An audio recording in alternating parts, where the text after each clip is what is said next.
Hey, I'm back with my film diary, and these are the films I saw in the month of July 2020. So, the first film I watched was Foxcatcher, and what a great way to start the month.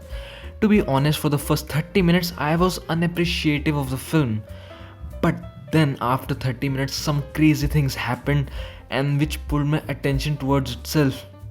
And then I enjoyed this until the last frame of the video. The film is brutal and captures some of the best performances, especially from Steve Carell. And of course, it's directed by Bennett Miller, who is one of my favorite directors. So, yeah, I was happy that I watched this film, especially in the start of the month.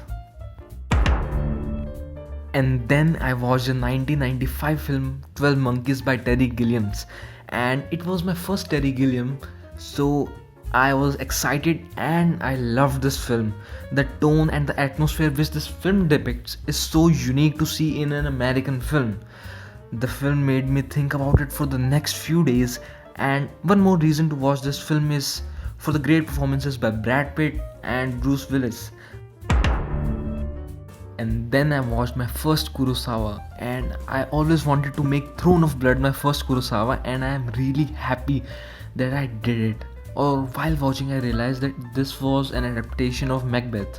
The performances and the atmosphere of the film was so great. And pro tip, watch this film in a cold environment to have a better experience of the film.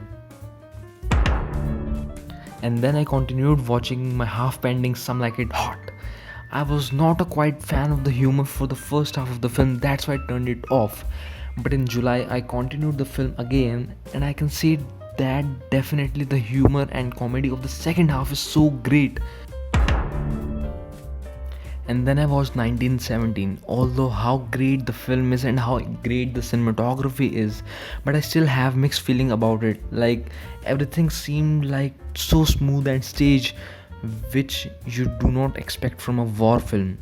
Or maybe it's because of the fact that I watched it on a TV rather than on a big screen.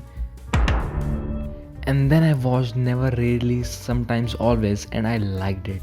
This film premiered in Sundance Film Festival, and it was really powerful film. Although I have seen many films around the same theme, but this one is the most unique. There comes a scene where one of the character questions protagonist, and that scene is a really powerful scene. You should definitely check this film out. And then I watched The Good, the Bad, the Ugly. Why? Because why not? It's one of the best films ever made. Everything about this film is so perfect, and if you have not seen the film, you should definitely check it out. And then I watched my first ever Satyajit Ray's film Pathar Panchali. Although I have seen his short film too, which is on the Academy Awards YouTube page, but this was something else. I loved the humanity of the film and how it evokes feeling of empathy in the audience. I loved the way how well thought everything is. So please watch this film, you'll love it.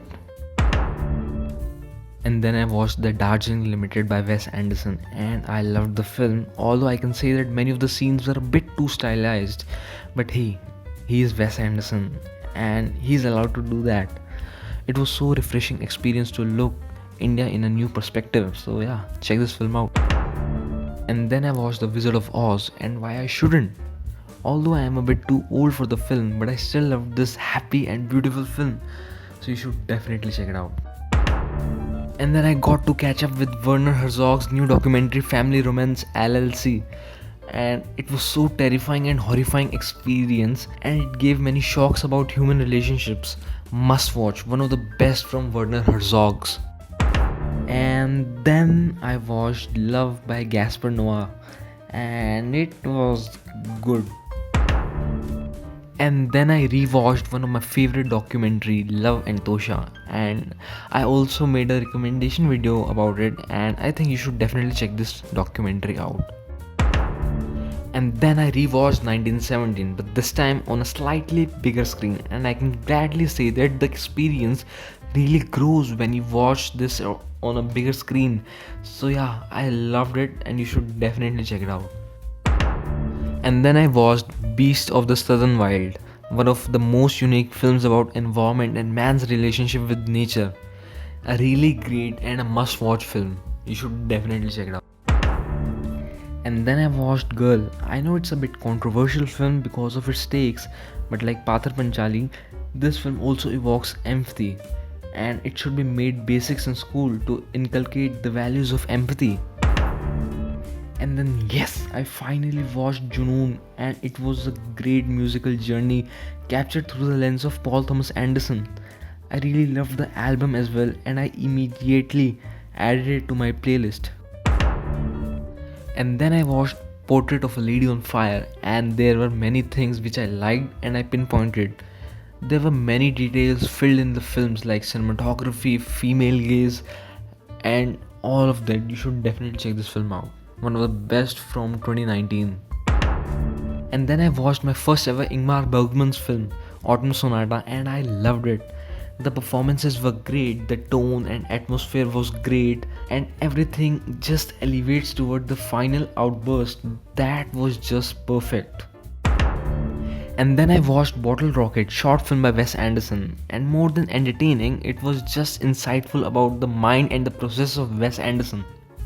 And after that, I watched Bottle Rocket, feature film by Wes Anderson, and that was a great and a really funny film. I don't know why, but this film failed at collections, which is really surprising. You should definitely check this film out. And then I watched Kelly Richards' film First Cow. Even though I found the first 30 minutes of the film slow with no new information, but then I got into the film and it was such a beautiful and a pure film about friendship. And now I think about this film and find many of the scenes to be very clever. You should definitely check this out.